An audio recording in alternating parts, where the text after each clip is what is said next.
Buongiorno professoressa Alcamo, grazie per essere intervenuta in questo case study del progetto BIMO, Bilingualism in Monolingual Context. Ci interessa la vostra esperienza svolta nel corso del quinto anno dell'Istituto Tecnico con metodologia CLIL, quindi con l'uso di una seconda lingua in una materia di indirizzo. Prego, professoressa Alcamo. Buongiorno professor Gatti, grazie per questa opportunità. Io insegno nel percorso Costruzioni, Ambiente e Territorio al triennio e lo scorso anno, nella classe quinta, abbiamo utilizzato la metodologia CLIL all'interno della materia di indirizzo Progettazione, Costruzione e Impianti. In particolare abbiamo dedicato un ampio spazio alla metodologia CLIL sui temi della storia dell'architettura.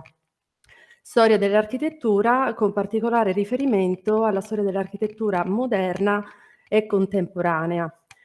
La metodologia CLIL nel nostro indirizzo non è stata utilizzata fine a se stessa, cioè all'interno di un modulo specifico,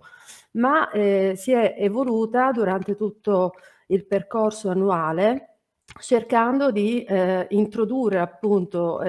esperienze di lingua inglese durante tutto il percorso.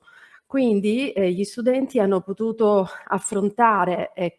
il tema della metodologia CLIL dentro la storia dell'architettura in un periodo ampio, con l'obiettivo appunto di acquisire nel tempo e consolidare nel tempo sia un lessico specifico, sia la capacità anche di comunicare i temi della storia dell'architettura e dell'architettura in generale. Quindi gli studenti sono stati introdotti a questo metodo inizialmente attraverso la proiezione e la discussione della biografia dei grandi autori dell'architettura moderna, con riferimento per esempio a Frank Lloyd Wright, Le Corbusier, piuttosto che Richard Meyer, Norman Foster e così via. L'introduzione biografica veniva poi approfondita con video su YouTube, con argomentazioni storiche che venivano fuori dalle interviste e dagli approfondimenti dei caffè dell'architettura, che sono una raccolta che abbiamo utilizzato appunto una raccolta di questo tipo, che ci ha consentito di avere sia l'aspetto critico in lingua italiana sia le interviste in lingua inglese. Il tutto è stato poi, come dire, durante l'anno abbiamo anche consentito agli studenti di approfondire, qualora ne avessero il desiderio, la possibilità di una lettura più approfondita sul linguaggio e sul lessico specifico, utilizzando riviste bilingue, riviste ovviamente di architettura, quelle Domus, Casabella, piuttosto che l'Arca Plus, sempre su temi che potessero essere di storia dell'architettura, ma anche su argomenti di architettura, per esempio di architettura sostenibile.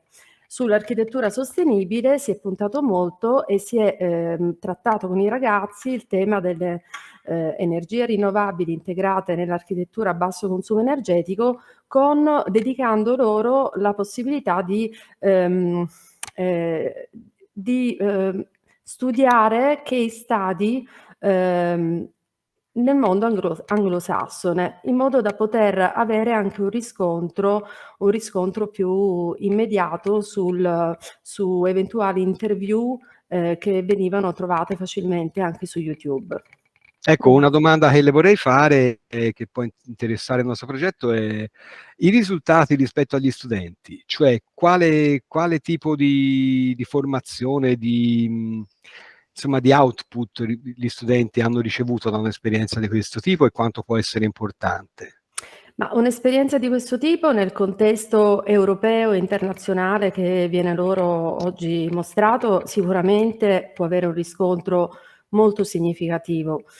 Tutto sta a capire quali sono stati, diciamo, gli sbocchi degli studenti, perché la maggior parte di loro sono in Italia, anzi sono tutti ancora in Italia, alcuni di loro hanno intrapreso gli studi universitari e all'interno ovviamente del percorso universitario avranno sicuramente modo di poter utilizzare le conoscenze e le competenze che hanno acquisito durante questo percorso e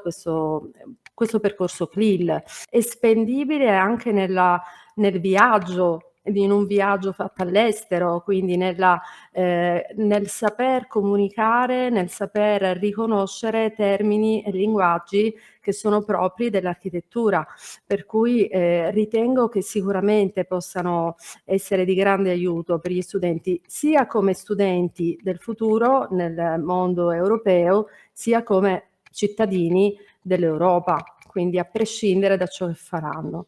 Benissimo, professoressa Acamo, io la ringrazio a nome mio, a nome soprattutto di tutto il team del progetto BIMO,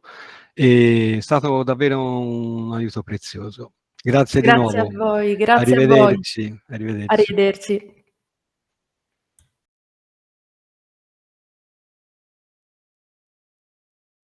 Sono molto contento di che lei mi abbia chiamato insieme a Giuseppina Alcamo per fare questo progetto e io sono studente dell'ITI di Firenze e ho studiato geometra e secondo me questo progetto di bilinguismo è stato davvero molto importante, soprattutto per studenti che ora si ritrovano all'estero come studio oppure come lavoro. Poi grazie alla collaborazione della prof di inglese con la collaborazione della prof di progettazione abbiamo potuto parlare di molti argomenti importanti per la scuola che ho fatto io, cioè il geometra, perché abbiamo potuto affrontare anche in inglese alcune tematiche sul